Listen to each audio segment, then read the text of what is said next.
बहुत ही रिक्वेस्ट के बाद एक होली गीत है और उनकी साली साहिबा अपने जीजा के लिए ये होली गीत सुनना चाहती हैं, जो कि वो कैरी गांव के रहने वाले हैं और करबी में रह रहे हैं और बोलते हैं कि उनके जीजा जी कंजूस भी बहुत है। तो आइए सुनिए।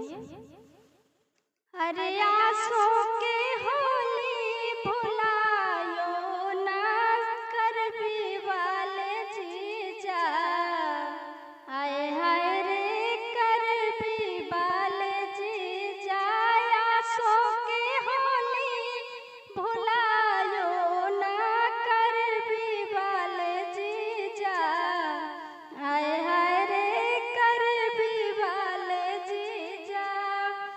जीजा हमारे बड़े कंजूस हैं, जीजा हमारे बड़े कंजूस हैं, रंग पिचकारी हम देबे करबी वाले जीजा, आए हाय रे करबी वाले जीजा।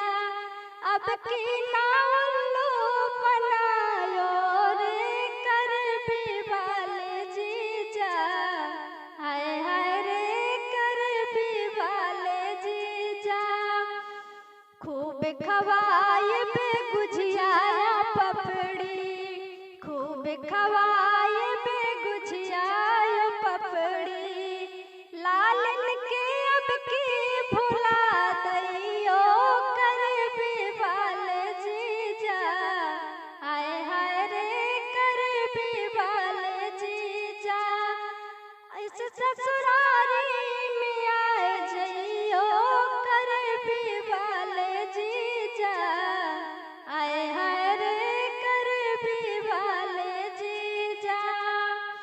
अब की मजा ले लो ससुरारी के, अब की मजा ले लो ससुरारी के, रंग खेलो सरहज साली से, रंग खेला सरहज साली से, भंगिया पी के मंगन नाचो करबी वाले जीजा, आए हाय रे करबी वाले जीजा।